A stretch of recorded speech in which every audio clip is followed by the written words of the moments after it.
This bottom pocket, it wore through, and this thing was poking out into my back. So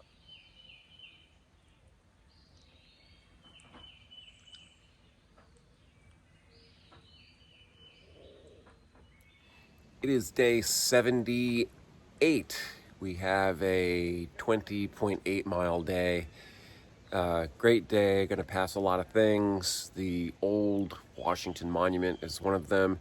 I think Dahlgren Backpackers Campground and a couple other places are along the way. It's about 3,500 feet of elevation gain, 3,100 feet of loss. So given the miles, it's a easy-ish day. Should be nice. The sun is shining. The sky is blue. Where'd that sun go? It's up there somewhere. Gonna be cool. Oh, hey, look, there's Gray Jay. It's been a while since I've actually hiked in Maryland. I forgot how nice these trails are. They're super soft, fairly level, not too many ups and downs. The wooded areas are kind of nice. Got a lot of, these are May apples here all on the sides. They're past their flowering, but a few weeks ago they'd have been really pretty through here.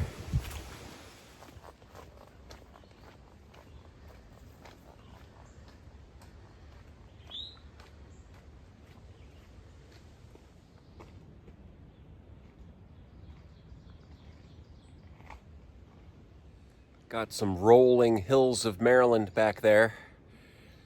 Working our way north. Up on the top of Lamb's Knoll, there's a little side trail that goes up to what used to be an old White House communications facility. I believe the old, now publicized, top secret project was called Corkscrew, or this site was called Corkscrew. It's got some cool antenna stuff. I'll see if I can get up there and look at it. So we're on top of the Lamb's Knoll. And this looks like a communication tower. There it is. The old Corkscrew facility is the tower. If you look at it closely, you'll see that it's faceted. That's all radomes up top. It's an antenna. And then the comms facility is down next to it there, the support structure. And it's humming away. It's still used for something. American flag is flying. So its current mission is unknown, but there's a lot of stuff on the web about it, so you can go look it up.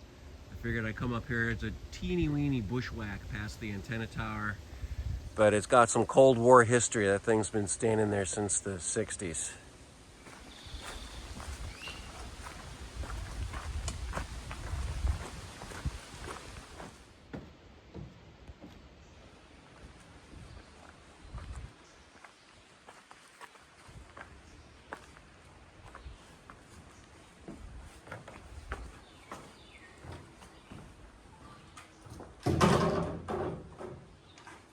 Taking a quick break here at Rocky Run Shelter, one of the nicer ones on trail. The old shelter's down the hill a little bit further. I don't think we're gonna get down to that one, but this is a nice double-decker kind of thing. Very similar to the one at Whiskey Hollow.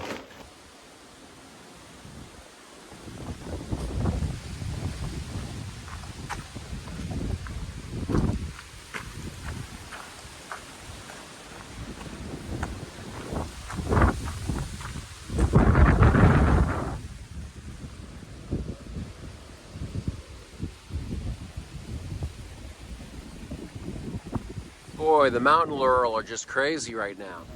Made it to Reno Monument Road on the edge of the Antietam battlefield. Here's some monuments. There's a big one over here. I'll kind of stick my head in. Historic Wise Field. Scene of heavy fighting during the Battle of South Mountain. Yep, so riddled with historic stuff. Old history.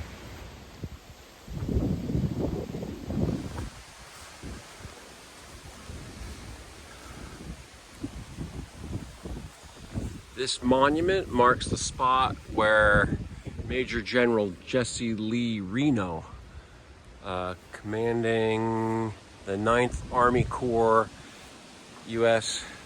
Volunteers was killed in battle, September 14th, 1862. That's what this is.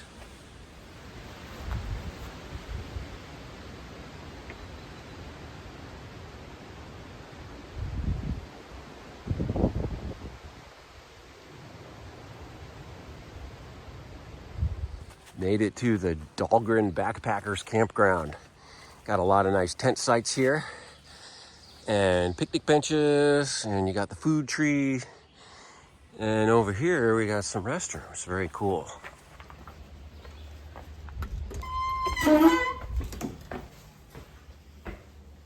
So we have charging station, hand washing. Got a pair of showers. They do work, and there's hot water. And then your normal bathroom stuff. Yes, definitely an excellent tenting facility. Privy gets an A+, no doubt. And it does mention clean water source. So if you go, I'm not gonna walk up there because it's 100 yards. Up this gravel road 100 yards, there's a blue frost-free pipe that you can get water out of. Nice and clean, potable water.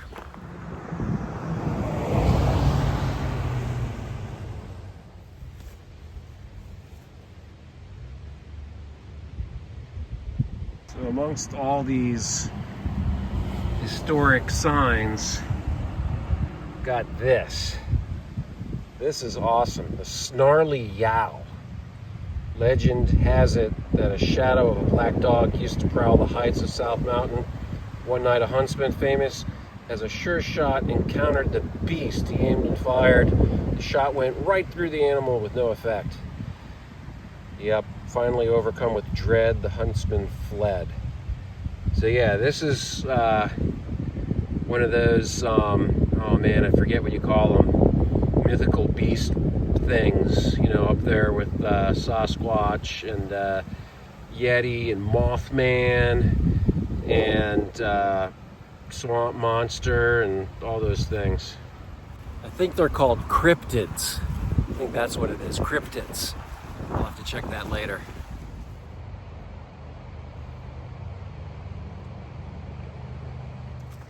Stopping here at the Washington Monument area. I'm not sure what the name of this little park is, but they've got a picnic bench here. We're gonna eat some lunch, and I've got a little repair I gotta work. Beautiful weather up here at the Washington Monument. However, it looks like it's closed today, locked out, so we can't go up. However, the view is really good even if you can't go up from the front side of this thing here. Check this out.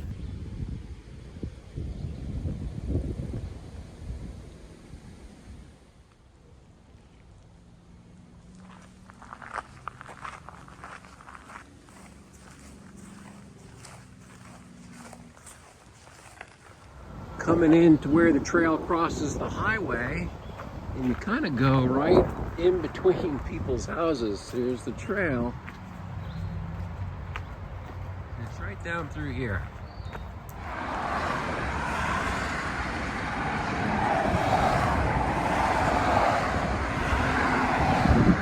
Working our way across the highway. Got some lock art.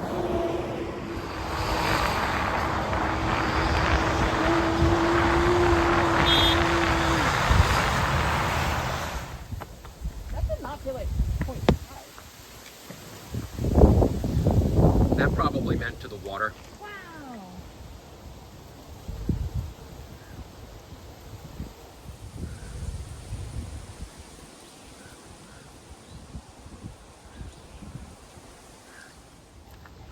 I'll sleep. Can't sleep.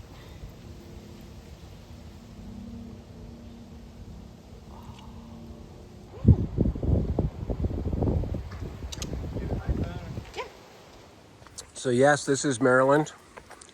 And yes, this is the trail. And yes, it is rocky.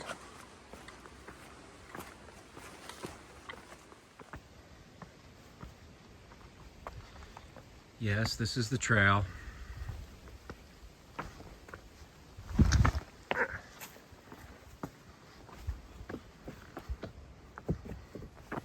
we're starting to get into the rocky areas of the trail, so you need to be very careful where you sit. In that last shot, I sat right on that large boulder in that butt-shaped print on top. I go, ooh, butt-shaped seat, that's cool. Not seeing the copperhead coiled up right next to my leg as I'm sitting there. Another hiker was like, whoa. So that's the snake photo there back in the last scene. So we had a bit of a gear failure today. I've got the Zpacks Arc Haul 60. And here, let me turn this around and show you what happened. So the 60 has these pre-bent carbon stays that go in. There's a pocket here, there's some loops, and a pocket in the bottom. This bottom pocket, it wore through, and this thing was poking out into my back. So I pulled it out, and as I was getting it all apart, it was also cracked. So I've splinted it a little bit here, and I could tuck it back in there. That's how I had it here a little while ago, and it was okay for short distances. And so what I did is I sent an email.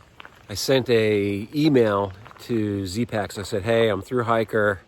I'm up in Maryland, and my pack, one of the stays, broke through the pocket, poked out, and is now broken. What do you propose? The pack, not quite 2 years old. I got half a through hike on it and some other miles, so probably 1,500 miles. It's been heavily used. And they said, well, you got a couple of options. One is they can send me a new stay and some kind of cup or a pocket thing, and I can reassemble it, and then when I have time, send it back to them for repair. Or they said they could ship me a loaner pack, and then I could send this one back to them and they would repair it. And I think the repair time right now, it's like 3 weeks or something. And I figure rather than the double shipping and, you know, moving packs all over the place, just send me the part and I'll stick it in there and do the best I can with it. And then, you know, later on after the hike or when the pack is no longer usable, I'll ship it out to them for repair. A little disappointed that that happened because it didn't make it through the through hike. So the Arc Haul 60, be careful with the bottom pockets. Keep an eye on them. They do wear through, and when they do, you kind of lose your support. It gets a little floppy. I do have other pack options. Gray J went home and grabbed my my White Cloud pack, my 3400 White Cloud. I could shift to that. A lot of my earlier videos were done with that pack. It doesn't have pockets, and I like the pockets for the water bottles. So that one, I may not use that. And then she has a Granite Gear, what is it, a Crown 2. And I may I may steal that from her and reconfigure that for me, because that has everything I need, and it's not all that heavy. We'll see where this goes. Keep following along. Right now I'm going to attempt to just stick the spliced one in there. I do have another option. Somebody's coming to visit us here for dinner, and I'll see if that plays out. If it does, I'll stick that in the video. All right, courtesy of Luscious. Thank you so much, Luscious. Anytime. What mile are you at right now? 1750 something. Woo, 1750. Hanover, One of the New early Hampshire. starters. Awesome, man. Very cool. Yeah, this is gonna power us up. Okay, Luscious to the rescue. Thank you. He went to the hardware store and got me 24 inches of 3/16 steel rod, which we promptly cut to size. It's what is it? I think it's galvanized something or other. I don't know. It looked like aluminum, but It's coated. It'll be fine. And so we got it in there. I got a little Luco tape on the tips, and here's the result. As we're in the pocket, into the pocket stitched. It's a little fat there. Comes through all our loop-de-doos, and we're up in the pocket here. So I think we're good for now. And for anybody wanting to know how to shoehorn that in, I don't know what the real instructions are, but these stakes work good as a shoehorn to slide that in without breaking anything.